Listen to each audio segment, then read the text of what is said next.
நீதிமான்களே, கர்த்தருக்குள் களிகூருங்கள்.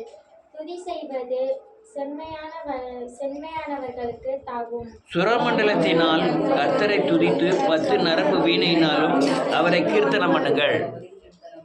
அவருக்கு புது பாட்டை பாடுங்கள். ஆனந்த சத்தத்தோடே வாத்தியங்களை நேர்த்தியாய் வாசியுங்கள். கர்த்தருடைய வார்த்தை உத்தமமும் அவருடைய செய்கை எல்லாம் சத்தியமாய் இருக்கிறது. அவர் நீதியிலும் நியாயத்திலும் பிரியப்படுகிறார். பூமி கர்த்தருடைய காருண்யத்தினால் நிறைந்திருக்கிறது. கர்த்தருடைய வார்த்தையினால் வானங்களும் அவருடைய வாயின் வார்த்தை சுவாசத்தினால் அவைகளில் சர்வ சேனையும் உண்டாக்கப்பட்டது. அவர் சமுத்திர ஜலங்களை குவியலாக சேர்த்து ஆழமான ஜலங்களை பொக்கிஷ வைப்பாக வைக்கிறார். பூமியெல்லாம் கர்த்தருக்கு பயப்படுவதாக, உலகத்தில் உள்ள குடிகள் எல்லாரும் அவருக்கு அஞ்சியிருப்பதாக.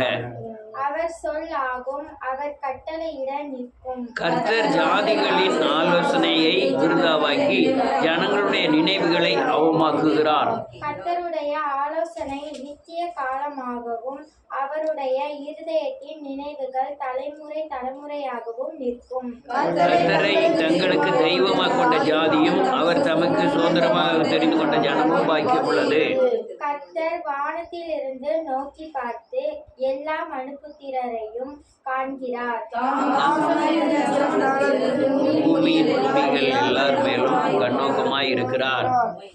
சேர்ந்து வாசிப்போம், எல்லாரும் சேர்ந்து வாசிப்போம். அவருடைய இருதயங்களை எல்லாம் அவர் உருவாக்கி அவர்களின் செயல்களை எல்லாம் கவனித்திருக்கிறார். எல்லாரும் உட்காரலாம். அல்லேலூயா. இயேசுவின் நாமத்தினாலே ஸ்தோத்திரம்.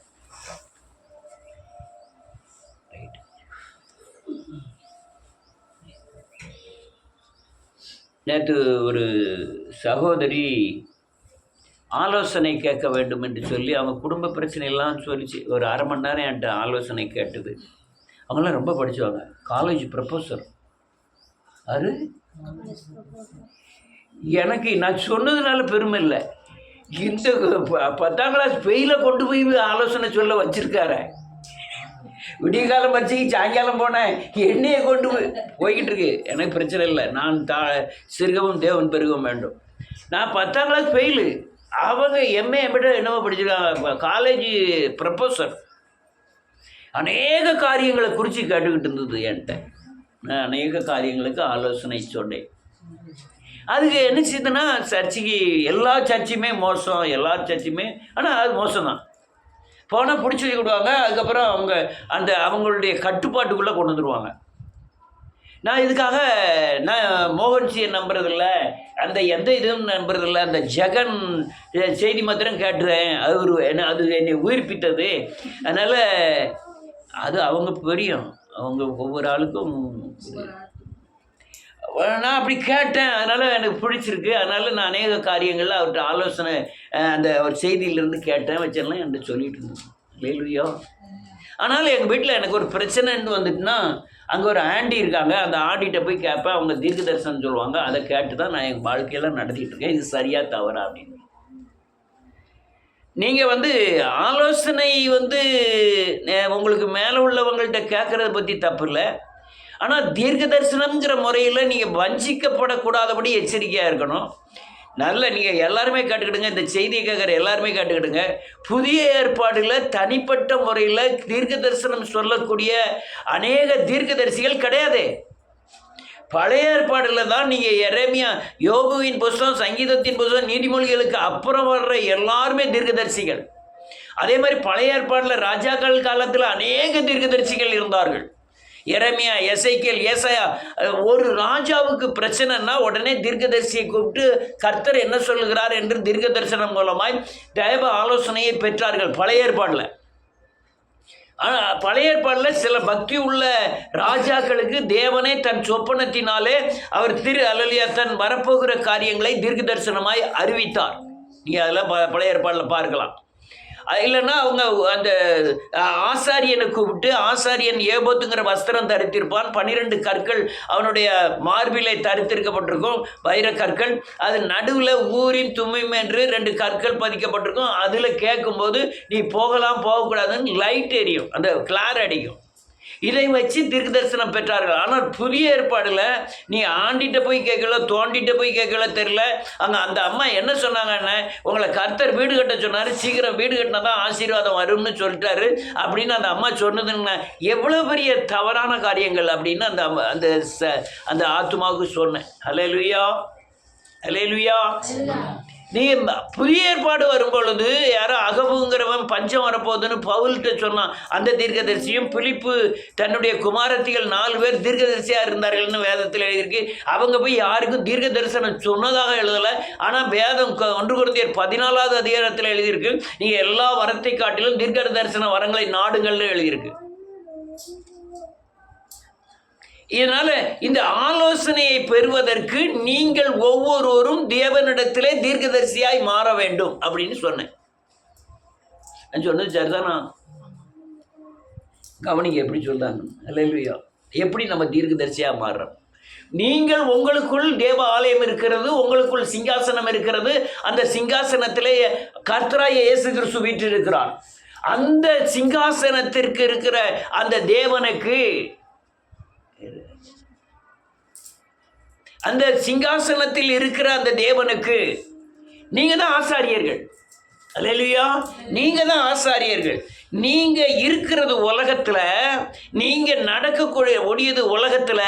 ஆனால் உலகத்தை விட்டு பிரிஞ்சு தேவ சத்தத்துக்கு ஏற்ற அந்த பூமியில் நடக்க வேண்டும். என்ன தொடப்பமும் கட்டாவது.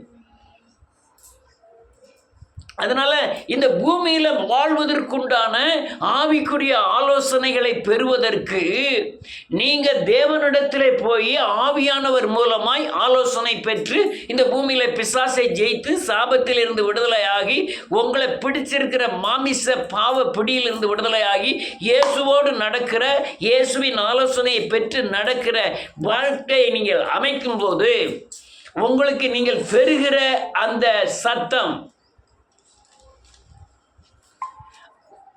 நீங்க பெறுகிற அந்த சத்தம், அதுதான் தீர்க்க தரிசனம். தேவன் ஆவியானவர் இதை செய் என்றும் செய்யாத என்றும் ஒருவருக்கு மட்டுமல்ல.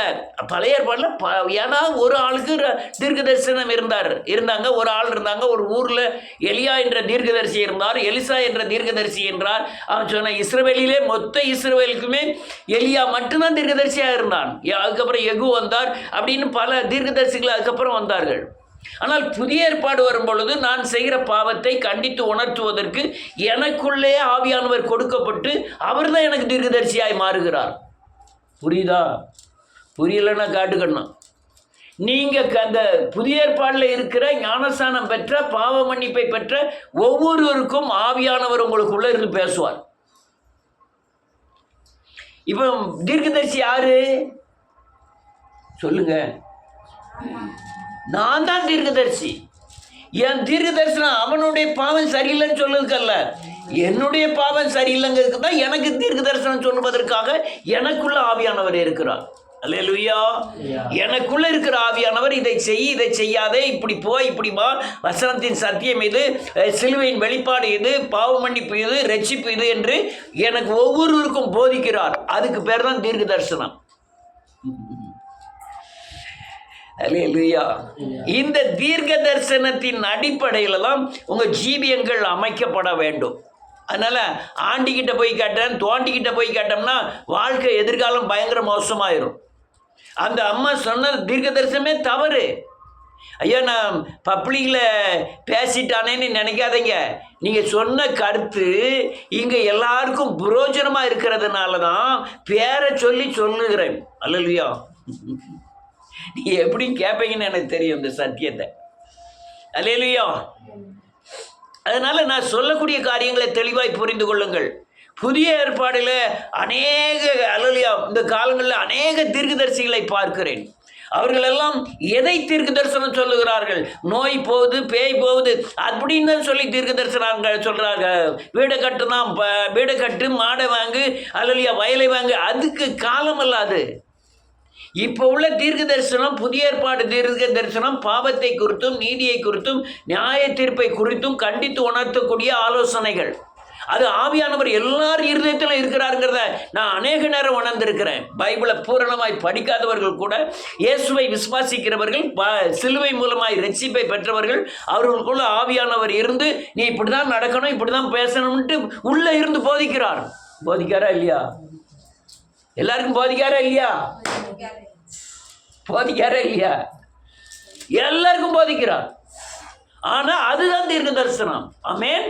இப்போ நான் ஆலோசனை யார்கிட்ட போனோம்? ஆண்டிக்கிட்ட போகணுமா? தோண்டி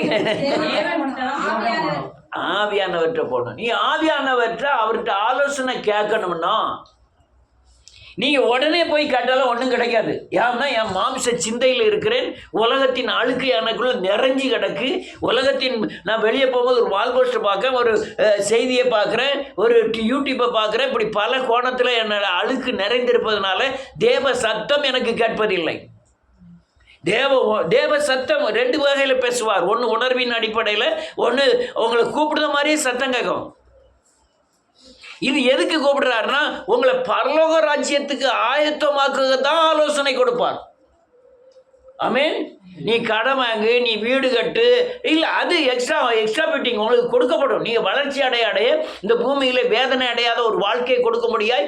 அந்த காரியம்லாம் உங்களுக்கு ரெகுலராக கொடுக்கப்படும். ஆண்டவர் அதிகமாக சொன்னார், அதே கிளீனாக சொன்னார். முதலாவது ராஜ்யத்தின் நீதியின் சகலம் உனக்கு கூட கொடுக்கப்படும். ஆனால் இந்த ஆலோசனை பெறுவதற்கு நான் ஆண்டவற்ற போகணும். எந்த ஆலோசனை பெறுவதற்கு? என் சரீரத்தை, என் ஆவியை பலவீனப்படுத்துகிற சக்தியிலிருந்து விடுதலையாக நான் தேவனிடத்திலே போக வேண்டும். சொல்லுங்க. தேவனிடத்துல போனோம். எனக்கு உங்களுக்கு வீடு கொடுத்தாரியா? நடக்க முடியாமல் ஒரு வியாதி வந்துட்டு வச்சு விடுவோம். வீடு கொடுத்து எதுக்கு? இப்போ என்ன ஆகிட்டு? நடக்கக்கூடிய பலத்தை தந்துட்டு என்னத்தை தருவார்? அப்போ நான் என்ன செய்யணும்? நடக்கக்கூடிய பலத்தை கேட்கணும். ஆமென். சகலமும் உங்களுக்கு கூட கொடுக்கப்படும். நான் இந்த பாளையங்கோட்டையெல்லாம் ஒரு வீடு, நமக்கு ஒரு வீடு ரெடியாக இருக்குது. யார் வந்தாலும் எவ்வளோ பேர் வந்தாலும் படுக்கலாம். நீ வந்திருக்கியா? இல்லை, எவ்வளோ பேர் வந்தாலும் படுக்கலாம். சர்ச்செல்லாம் இருக்கு, எல்லாரும் வந்து ஆகணும். சர்ச்சா இருக்கு, சர்ச்செல்லாம் இருக்கு. பாளையங்கோட்டைக்கு பஸ் ஸ்டாண்டுக்கு எதிர்த்தால எனக்கு பெரிய என்ன ஆச்சரியம் தெரியுமா? எங்கெல்லாமா வீடு பார்த்தோம், கிடைக்கல.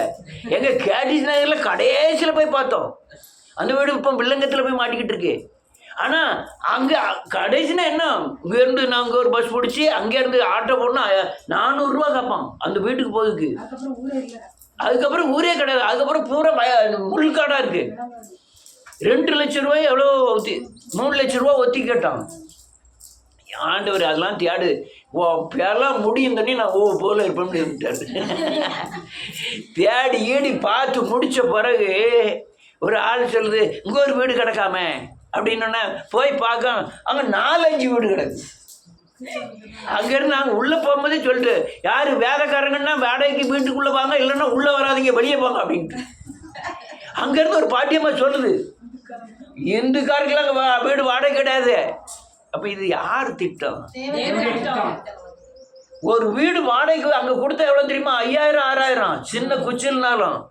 ஆனால் அந்த வீட்டை யாருக்கும் கொடுக்காம நமக்காண்டி 4 வீடு பார்த்து வச்சுருக்காரு. அப்போ போனோன்னு நம்ம சொல்லுது, இல்லை எந்த வீடுனாலும் நீங்கள் எடுத்துக்கிடுங்க. ஒவ்வொரு வீடாக பார்த்து ஒரு வீட்டை போய் பார்த்தா இதில் நல்லா காற்று வருமேன்ட்டு எல்லாம் பார்த்து ரெடி பண்ணிட்டு வந்துட்டோம். நேரம் வந்துட்டு அவர் செல்வம் வந்த பிறகு தான் சொல்கிறாரு, இங்கே எலக்ட்ரிக் கம்பி பக்கத்தில் அப்படி போகுது, இதில் போய் பார்க்குறீங்க. நமக்கு தெரியும், நமக்கு பையங்க போகிற ரொம்ப சேட்டைக்காரன் போவோம். நம்ம கண்ணை பற்றி ஜோ பண்ணிக்கிட்டு இருப்போம், அவன் இது என்ன கம்பின்னு ஆட்டி பார்ப்பான். அதனால் வேண்டவே வேண்டாம்ட்டேன், அந்த வீடு வேண்டவே வேண்டாம் அப்படின்னு. வாங்க வேறு வீடை பாருங்க அப்படின்ட்டு. சரி 2 வீட்டை திறந்து காமிச்சு, எங்கே சொல்ல பாளையங்கோட்டை பஸ் ஸ்டாண்டுக்கு ஏற்றால இது தேவ சித்தம். அங்கே ஒரு வீடு கிடைக்கணும்னா சாதாரண காரியம் கிடையாது. போன உடனே என்ன ஜாதின்னு கேட்பாங்க, என்ன எதில் வேலை பார்க்கீங்க, வேலைக்காரங்களா? வீடே கிடையாதும்பாங்க வேலைக்காரங்க. நீங்கள் சத்தம் போடுங்க, அதனால் நீங்கள் இங்கே எவ்வளோ நாள் சத்தம் போடுங்க, நான் போய் ஆளுகளை கூப்பிட்டு வரேன். எல்லோரும் வீடு வாடகை கொடுக்கும்போது 9 மாதம் தான் கொடுப்பாங்க. ஒத்தி கொடுக்கும்போது 9 மாதம் தான். 9 மாசம் எழுதி கொடுப்பாங்க, நீங்க 1 வருஷம் இருக்கலாம். 9 மாசத்துல மாசம் எவ்வளவுன்னு போட மாட்டாங்க, தேதியை மட்டும் போடுவாங்க. அவங்க டைம் வரும்போது அவங்க தேதியை போட்டுக்கிடுவாங்க. அந்த எழுதி கொடுத்தது அவங்க கையில் இருக்கும். 9 மாசத்துல கொடுக்கணும் தான் கவர்மெண்ட் சட்டம். இந்த அம்மா சொல்லு 3 மாசம் 3 வருஷம் எழுதி தந்துருந்தோம், நீங்க ஆயுசுக்கு இருக்கீங்க. ஐயா அம்மா சோறு வாங்குவாம, சோறு பொங்குக்கு பாத்திரம் போனா என்கிட்ட இருக்கு. நீங்க ஐயா ஒரு கூட்டம் நடத்துவோமே, இந்த இடத்துல நடத்துங்க, இந்த சர்ச்சில் நடத்துங்க, இல்லைன்னா அந்த சைடில் இடம் கிடக்கு, ஒரு சார்மினார் போட்டு நடத்துங்க, நானே போய் ஆளுநர் போய் கூட்டிட்டு வரேன். உண்மையை சொல்ல, நான் பொய் சொல்லலை, உண்மையை சொல்றேன். எலிசபெத்துக்கு தெரியும். எல்லாம் நன்றியோடு கூட பயங்கரமான ஒரு கிரியைகள் இயேசுவின் நாமத்தினாலே. அல்லேலூயா. அப்ப இவ்வளவு நேரம் காத்திருந்தது மனுஷ ஆலோசனைக்கு சார்ந்து போய் நான் இந்த அல்லேலூயா நேர அந்த கேடிசி நகர்ல உள்ள வீட்டை மாத்திரம் அமைத்திருப்போம்னா ரொம்ப சங்கடப்பட்டிருப்பேன். நேர யாரோ வராங்க, ஒரு கேடிசி நகரில் உள்ள வீட்டை மாத்திரம் நான் அமைச்சிருப்போம்னா இங்கே ரயில்வே ஸ்டேஷனில் இறங்கி அடுத்தால ஒரு பஸ் பிடிச்சி இன்னொரு கேடிசி நகருக்கு பஸ் பிடிச்சி அங்கேருந்து ஒரு பஸ் பிடிக்கணும், இல்லைன்னா அங்கேருந்து ஆட்டோ மாற்றணும். அங்கேருந்து ஆட்டோவுக்கு வரமாட்டோம். 9 மணிக்கு நான் ப்ரேயர் முடிச்சுட்டு போனோம்னா நான் எங்கள் வீட்டுக்கு போகவே முடியாது. அந்த அளவுக்கு இருட்டான இடங்கள். அல்லேலூயா. ஆனால் இது தேவ ஆலோசனைக்கு என்ன செய்யணும்? காத்திருக்கணும். ஆண்டவர் செய்வாருங்கிறத. மனுஷ ஆலோசனைகிட்ட போய் கேட்கக்கூடாது. அநேகர் மனுஷ ஆலோசனை நீங்கள் வெளியே போண்டாம். உள்ள 2 பேர் இருக்காங்க, அந்த பேரும் உள்ளதான் கிடக்கான். யாரு? அவனும் ஆலோசனை தருவான். அந்த ஆலோசனை நல்லா தான் இருக்கும். ஆட்டை தூக்கி குட்டியில் போடு, குட்டியை தூக்கி ஆட்டில் போடு, அதை அங்கே அப்படி வித்துடலாம், இதை இப்படி எல்லாம் அவன் பாட்டில் சொல்லுவான். அல்லேலூயா, அல்லேலூயா. ஆனால் இந்த மாட்டோட கண்ணுட்டியை கொண்டு அந்த மாட்டோட கொழுவி அதை அப்படியே அங்கே வித்துருவாங்க. கண்ணுட்டி வேற மாடு வேற விழுத்துருவாங்கல்ல. மனுஷ ஆலோசனைகள் இது பல காரியத்துக்கு. வாசிப்போம் 11வது வசனம்.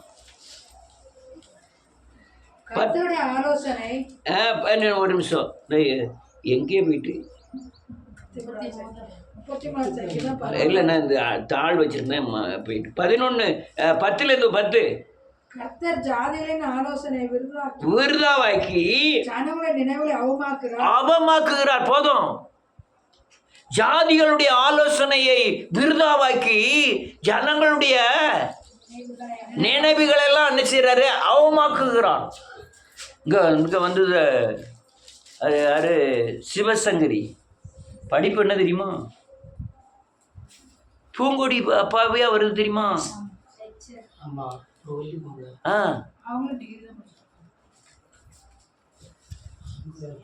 எல்லாம் காலேஜில் போய், எல்லாம் இந்துக்கள் காலேஜில் போய் இந்த பிள்ளைகளுக்கு ஒன்றுக்கு ஒன்று இயேசு பற்றி சொல்லி அங்கே ஜெபம் பண்ணி இப்போ விக்கிரகத்துக்கும் போக முடியல, இங்கே வேதத்துலேயும் ஓட முடியல.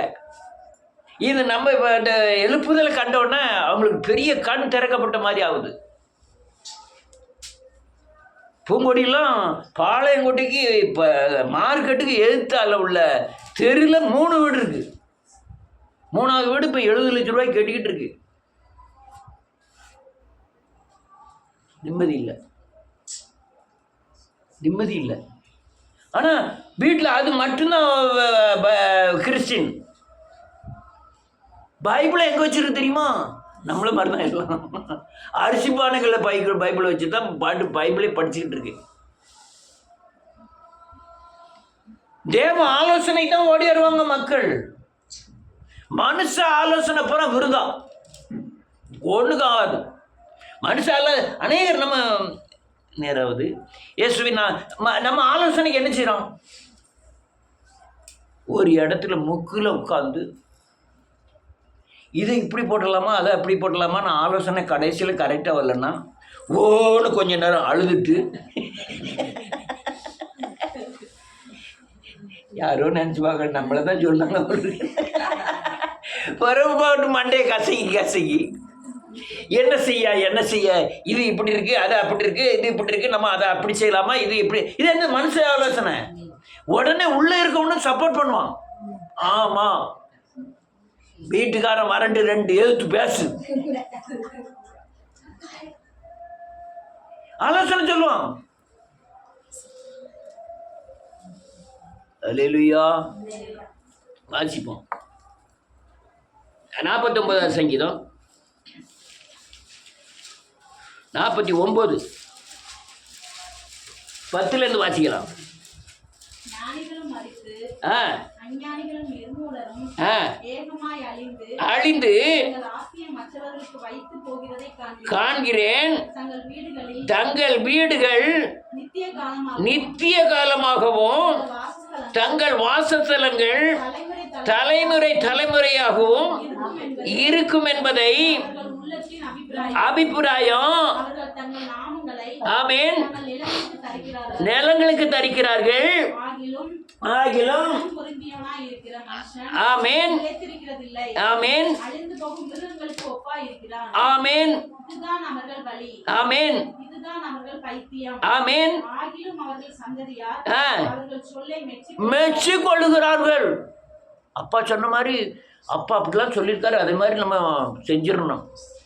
இது இந்த சைக்கிள் யார் சைக்கிள் தெரியுமா? எங்கள் அப்பா ஓட்டின சைக்கிள். இன்னும் எத்தனை பேர் வீட்டில் கலைஞர் பெட்டி வாங்கின பெட்டி இருக்கான்னு தெரியல.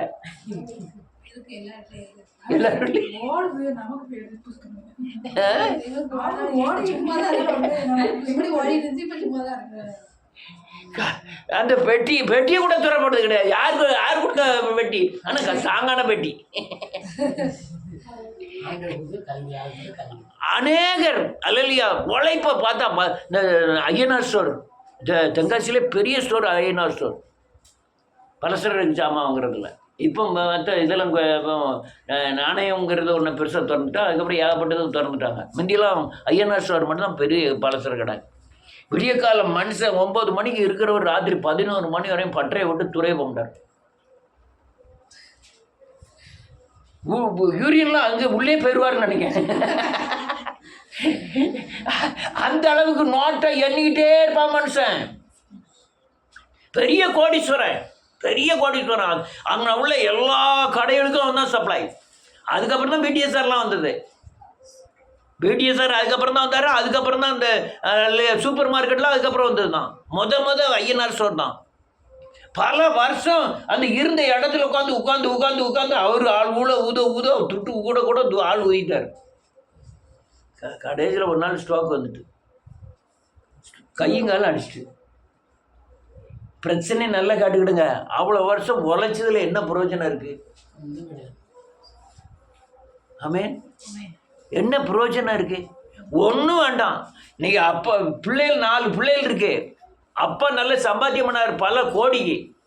ஐயா திடீர்னு அலலியாக ப்ரெஷர் வந்துட்டு மீனாட்சிக்கு கொண்டு போகிறாங்க. மீனாட்சி சொல்லலாம் உள்ளே போனோம்னா 5 லட்ச ரூபா கட்டணும்னு.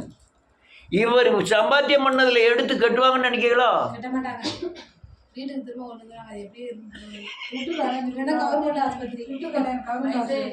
ஆனால் சில ஆட்கள் செய்வாங்க. சில ஆட்கள் அந்த 5 லட்சம் மட்டும்தான் கட்டுவாங்க. அடுத்தால ஒரு 5 லட்ச ரூபா கட்டாமன்னு வச்சுக்கிடுவோம். சம்பாத்தியம் பண்ண யார் இருக்குள்ளது? இவர் தகப்பனாருக்குள்ளது. எல்லாரும் நினைச்சுவாங்க நம்மளுக்கு இந்த கை தானா? ஆமா, இது உலக யோசனைகள். அல்லேலூயா. வேதம் அதாவது வேதம் தெளிவாக சொல்கிறது,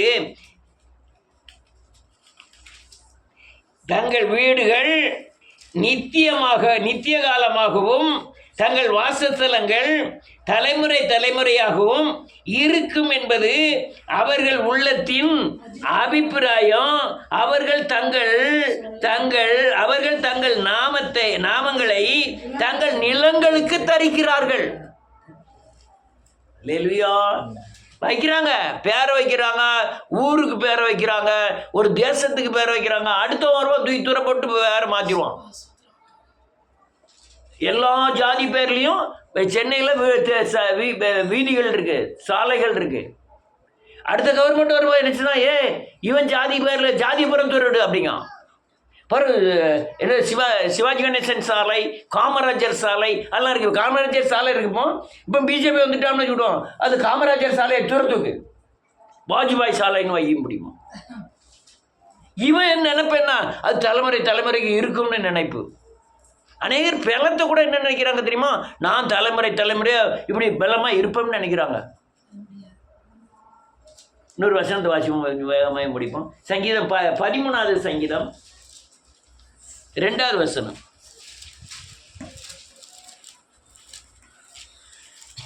என் இருதயத்திலே சஞ்சலத்தை நித்தம் வைத்து எதுவரைக்கும் ஆத்மாவிலே ஆலோசனை பண்ணி கொண்டிருப்பேன். இப்போ நீங்க ஃப்ரீயா இருந்தாதான் உங்க பிரச்சனைக்கு உண்டான ஆலோசனை உங்களுக்கு கரெக்டா தேவனிடத்திலிருந்து கிடைக்கும். நீங்க சஞ்சலத்தோடு ஆலோசனை பண்ணீங்கன்னா உங்க ஆலோசனை சரியாவே வராது. இல்லையா? அநேகர் ஆலோசனை எப்படி கேட்காங்க தெரியுமா? நல்ல கேளுங்க. நீங்க ஆலோசனைன்னா என்ன? அறிவுரை. ஒரு காரியத்துக்கு முடிவுக்கு உண்டான அறிவுரை. எப்படி ஆலோசனைக்கு போறீங்க சொல்லுவோம், நீ யாராவது சொல்லுங்க. ஒரு பெரிய கல்யாணம் முடிக்கணும், ஒரு வீடை கட்டணும், ஒரு வீட்டு மாமனாருக்கும் மாமியாருக்கும் மருமகளுக்கும் பிரச்சனை, இல்லையா பக்கத்து வீட்டுக்கும் நமக்கும் பிரச்சனை, என்ன ஆலோசனை பண்றோம்? கம்முன்னு இருக்கக்கூடாது. எங்க போறோமா? உடனே நம்ம வீட்டில் பெரிய ஆளை கூப்பிடுறது. நீங்க 2 வார்த்தை பேசினீங்களா, அது கரெக்டான வார்த்தை. நான் 1 வார்த்தை பேசிட்டு வந்துட்டேன், நான் 2 வார்த்தை பேசிருக்கணும். அவன் என்ன வார்த்தை பேசிட்டா, நான் பேசுனது குறையா, அந்த வார்த்தை அப்படி, இந்த வார்த்தை இப்படி, நாளைக்கு வரட்டும். இது யாரு ஆலோசனை? இது அதுவும் சில வீடுகளில் பயங்கர சண்டை போட்டவர் பார்த்துருக்கோம்ல. டக்குன்னு சண்டை போட்டோம்னா கதவை அடைப்பாங்க, கதவை விட்டு வீட்டுக்குள்ள உட்காந்து அந்த முதல்ல சண்டை நடந்தது பூராத்தையும் அவங்க கண் முன்னால கொண்டு வருவாங்க. அந்த பையன் எப்படி வந்துட்டான், அவன் கம்பு எடுத்துட்டு வந்தான், நம்ம அப்படி பேபின்னு ஒரு அருவாளை எடுத்துட்டு வந்தான்னா அப்படி இப்படி நான் கடுமையாக பேசுவேன். உடனே அண்ணன் வந்து சொல்லுவான், பேபி யார் ஜோசுவான்னு சொல்லுவான், பேபி நீ அங்கே வந்தால அவர் பொருளில் ஒரு தட்டு தள்ளி இருக்கணும். தட்டா இவ உடனே மனசுல யோசனை, ஆமாம் நான் பின்னால் தானே நின்னேன், ஒரு தட்டு தட்டி இருக்கலாமே, தட்டாமல் விட்டுட்டேனே. இது சண்டை இல்ல, உள்ள நடக்கிற ஆலோசனைகள். ஒருத்தருக்கு கொடுத்த அறிவுக்கு தக்கன, அவன் மூளைக்கு தக்கன காரியத்தை விவரிச்சு சண்டைக்கு விடுதோம். இது ஆண்டவருடைய ஆலோசனையா பேயின் ஆலோசனையா? பேயின் ஆலோசனை. சரி, இப்படி பிரச்சனை வந்துட்டா என்ன செய்யணும்? தேவ ஆலோசனைக்கு காத்திருக்கணும். அல்லேலூயா. வாயின் வார்த்தையே பேசக்கூடாது. சண்டை வந்துட்டு தான் வாயின் வார்த்தையே பேசக்கூடாது. இடத்தை மாற்றணும். இடத்தை மாற்றிட்டு வேதவசனத்தை வாசிக்கணும், வேதவசனத்தின்படி நடக்கணும், அதை சார்ந்து இருக்கணும். அல்லேலூயா. அதை சார்ந்து இருந்தீங்கன்னா நீங்க தப்பிச்சிருவீங்க. துன்மார்க்கனுடைய ஆலோசனை கொல்லும், துன்மார்க்கனுடைய ஆலோசனை அழிவு. துன்மார்க்கன் என்னைக்குமே நல்லது செய்யணும்னு துன்மார்க்கன் என்ன செய்ய மாட்டான், நினைக்க மாட்டான், உள்ள இருக்கான். அவன் ஆத்மாவை கெடுக்கணும், இயேசுவை விட்டு உங்களை பிரிக்கணும், நீங்க சஞ்சலப்படணும், துக்கப்படணுங்கிறது தான் அவனுடைய. அதான் வேலை மட்டுமல்ல, அவன் விருப்பமா தான். அல்லேலூயா. என்ன இன்னொரு வசனத்தை வாசிப்போம், நான் முடிக்கிறேன். சங்கீதம் 16வது அதிகாரம் 7வது வசனம். எனக்கு ஆலோசனை தந்த கர்த்தரை துதிப்பேன். ஆமென். ராக்காலங்களிலும் என் உள்ளம் திரியங்கள் என்னை உணர்த்தும். வேதம் சொல்லுது, எனக்கு ஆலோசனை எப்போ தர்றாராம்? ராக்காலங்களில். எப்போ பிரச்சனை பாடுகள் வருதோ ஆண்டவர் அதிகமாக நமக்கு ஆலோசனை கொடுக்க முற்படுகிறார். நான் இடம் கொடுக்கறது இல்லை. அல்லேலூயா. ஆனா அதே மாதிரி உங்களுக்கு பிரச்சனை வர்ற நேரத்தில் தான் நீங்களும் தேவனை அதிகமாய் சார்ந்து கொள்ளுவீர்கள். ஆமென்.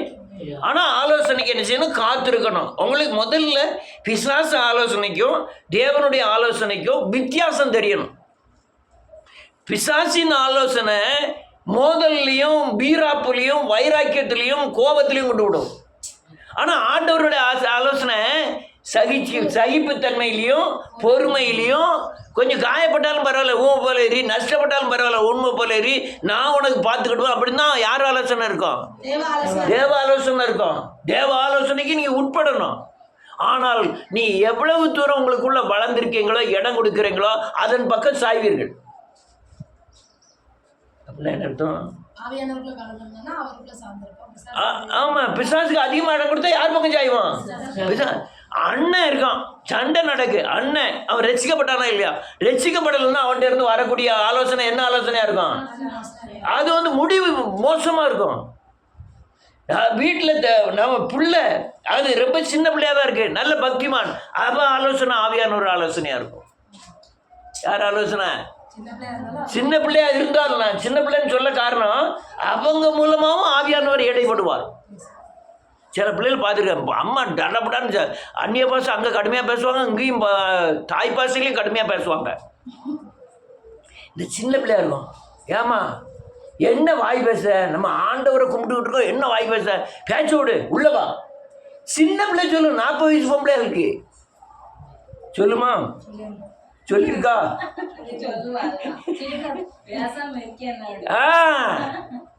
எப்ப ஆலோசனை சொன்ன பேபி முக்கியம் கிடையாது, அவளுக்குள்ள இருக்கிற ஆவியானவர் அவள் மூலமா என்ன கொடுக்காரு? ஆலோசனை கொடுக்காரு, எச்சரிக்கையாரு. ஆமென். 11வது வசனம்.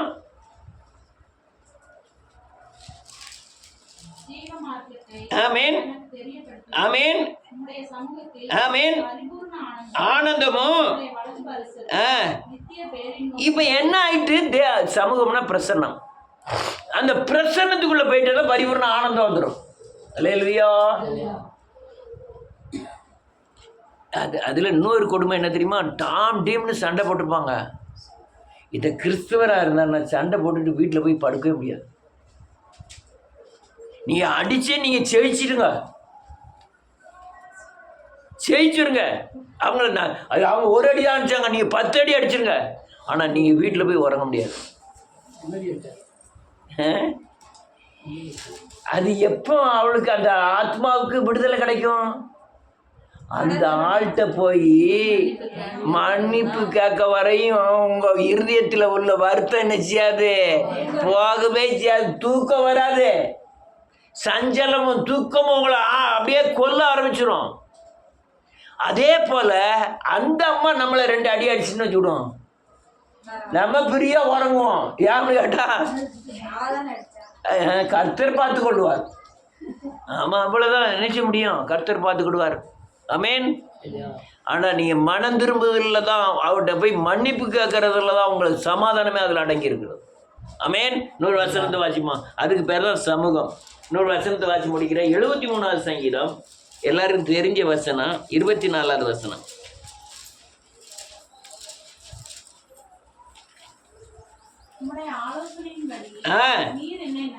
ஆமென். முடிவிலே ஆமென், அவர் என்னை, நான் அப்படி சொன்ன சமூகமும் மகிமையும் ஒன்று. அவர் ஆலோசனைப்படிலாம் நடத்தி ரொம்ப சமாதானமாக்கிடுவார். அல்லேலூயா. ரொம்ப சமாதானமாக்கிடுவார். அப்போ 2 பேரும் எங்கே தான் இருக்காங்க? பிரச்சனை பொது. இந்த பிரச்சனைக்கு நீங்கள் முடிவெடுக்கிறது உள்ள 2 பேர்கிட்ட நீங்கள் யார்கிட்ட கேட்க போகிறீங்க? அதான் ரொம்ப முக்கியம். அல்லேலூயா. அதுதான் ரொம்ப முக்கியம். ஆவியானவரும் ஆலோசனை சொல்லுவார், அவனும் அழகா ஆலோசனை சொல்லுவார். 2 ஆலோசனை. எது தேவனுடைய ஆலோசனைங்கிறத நீங்கள் கண்டுபிடிக்க தெரியணும். அல்லேலூயா. அவனோட ஆலோசனை எப்படி இருக்கும்? எடு தடி அடி பார்த்துக்கலாம், போலீஸில் 10,000 ரூபா கொடுத்து நம்ம வெளியே வந்துக்கலாம், போ மாட்டு என்ன நான் பார்த்துக்கலாம், நம்ம அண்ணன் இருக்கான், தம்பி உடையான், படைக்கு அஞ்சான், தம்பி இருக்கான், அண்ணன் இருக்கான், சண்டை போடு அப்படிங்கும். ஆண்டவர் என்ன சொல்லாது தெரியுமா? அமைதியாரு, சாந்தமாயிரு, நீ சண்டை போடாத, நீ விட்டு விடு, அப்படிதான் சொல்லிகிட்டே இருப்பார். அல்லேலூயா. நான் சாந்தமாக மனத்தாழ்மையுமா இருக்கிறேன், என்கிட்ட வந்து கற்றுக்க, உன் போல ஏறி வேதவசனத்தை வாசி, ஜெபம் பண்ணு, இப்படி உனக்கு ஆவிக்குரிய பலத்தில் கூடினவங்களுக்கு டெலிஃபோன் பண்ணி விவரத்தை சொல்லு, அவர் ஆலோசனையை கேளு, அதன்படி கீழ்ப்படி அப்படின்னு சொல்லுவோம். என்னதே வேத ஆவியானவருடைய ஆலோசனை இல்லைன்னா வேத வசனத்தை, இந்த அதிகாரம் இத்தனாவது அதிகாரம் இத்தனாவது வசனத்தை நீ எடுத்து வாசின்னு சொல்லும். சொல்லியிருக்கா யாருக்கும்? இந்த அதிகாரத்தை எடுத்து வாசி அப்படின்னு சொல்லும். உடனே டக்குன்னு அந்த அதிகாரத்தை எடுத்து நீங்கள் வாசிச்சோம்னா உடனே, அதுதான் தேவ ஆலோசனை.